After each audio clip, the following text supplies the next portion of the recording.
Hey, hey, hey, everybody! Let's play more of the White Chamber. This is what happens when you don't record all at once and you're me. It takes you almost a month to get back to it. Anyway, we already finished the game and got the good ending, or whatever the hell it was.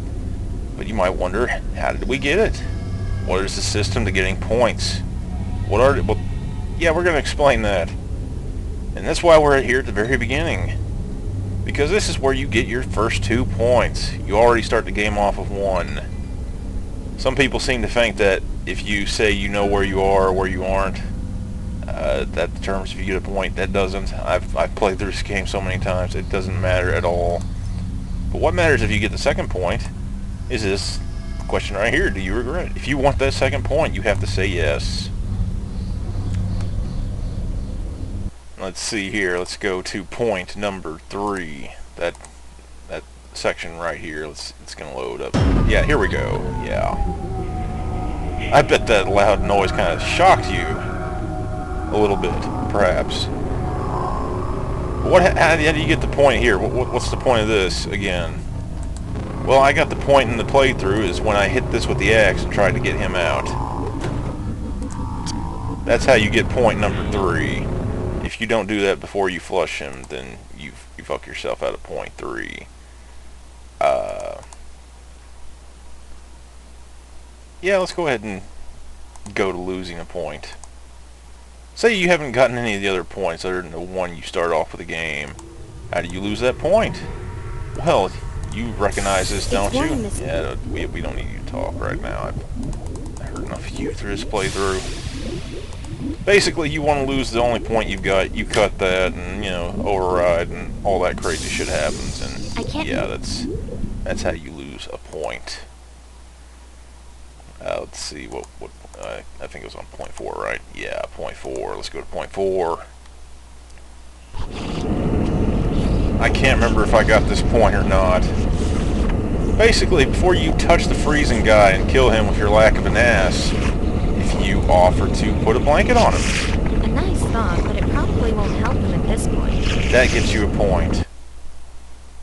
That gets you a point. And that blanket also gets you another point at point 5. You could just leave this dead dude here like he is, but you know, if you cover him up like this. There.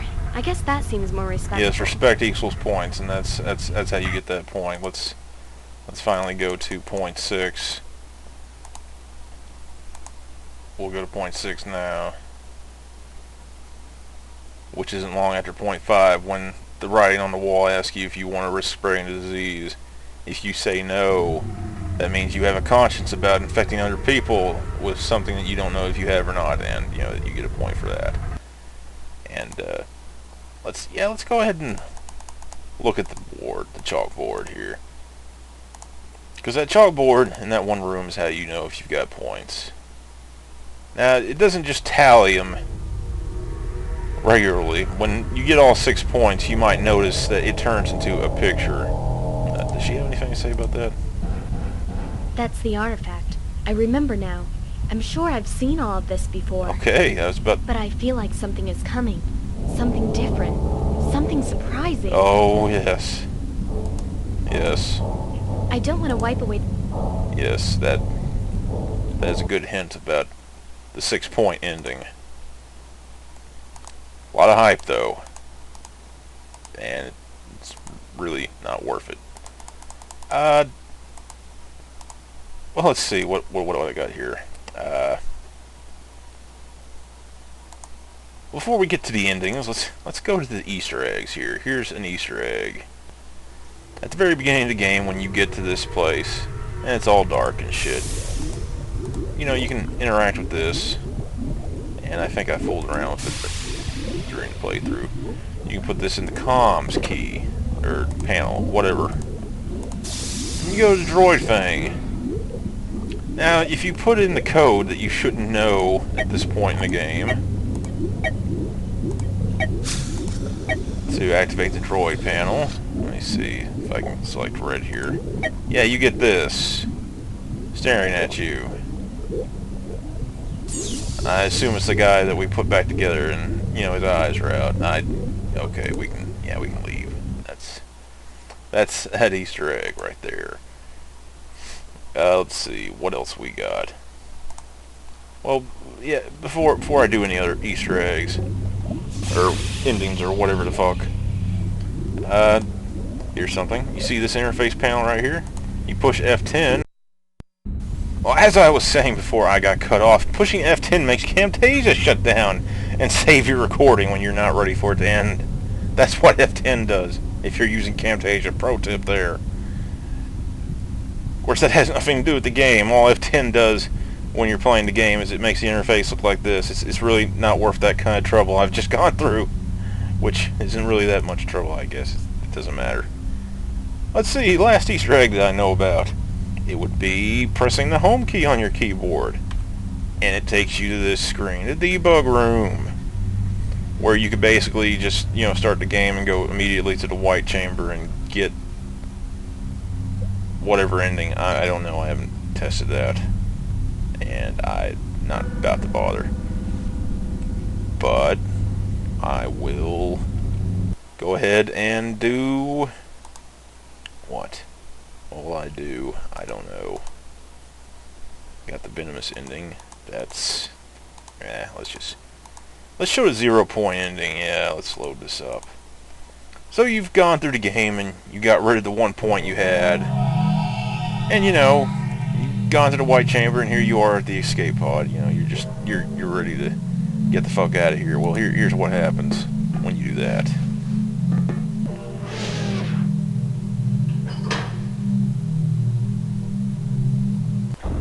Oh, it wasn't a life pod all along. It was the coffin, and now you're trapped in it and freaking out, and shit's making noises.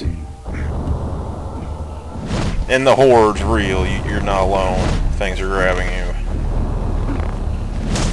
and eating you. That's what you get for being a self-centered bitch who doesn't give a damn about anybody else but herself. Yep, that's pretty much it. There is another ending you get between this one and the good ending that I got the first time, but it's really not worth bothering with, because it's basically the same thing. You end up back in the coffin, but instead of it showing you getting murdered by hands in the dark, it basically gives you a message like you're going to keep repeating yourself, and it's basically just showing that, you know, you started the game in the coffin, and there's no telling how many times you've been in that coffin and repeated the same events over and over again. It's like an endless cycle sort of thing.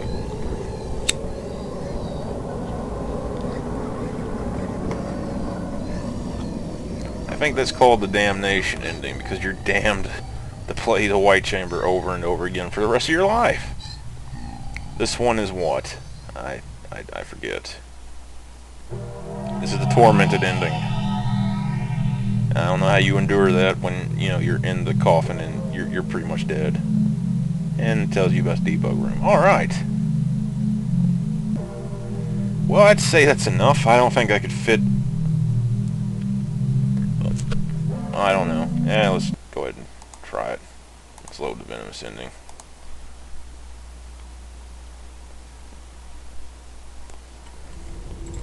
Alright, you might wonder why we're in here. We're in here because we're going to leave, and we're going to go back in. The stench is getting worse and worse. I feel like puking. Yeah, she likes to bitch about the smell of that refrigerator. Okay, we're going to go back out. My throat feels like it's burning. I don't think I can take this smell much longer. Yeah, let's go down here. Let's go out this way. That way we'll get to see more of her when she comes back in the room. Alright, let's go back in.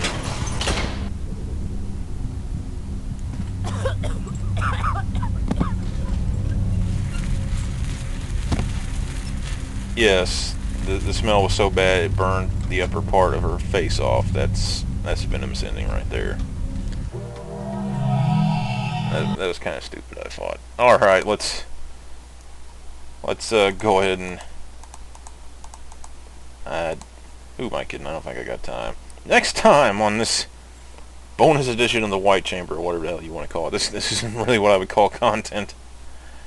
6 point ending. Can't believe I gotta make another video on this. God damn, it's not even gonna be worth it. You'll see why. Later. If I can find the stop button. There it is. Bye.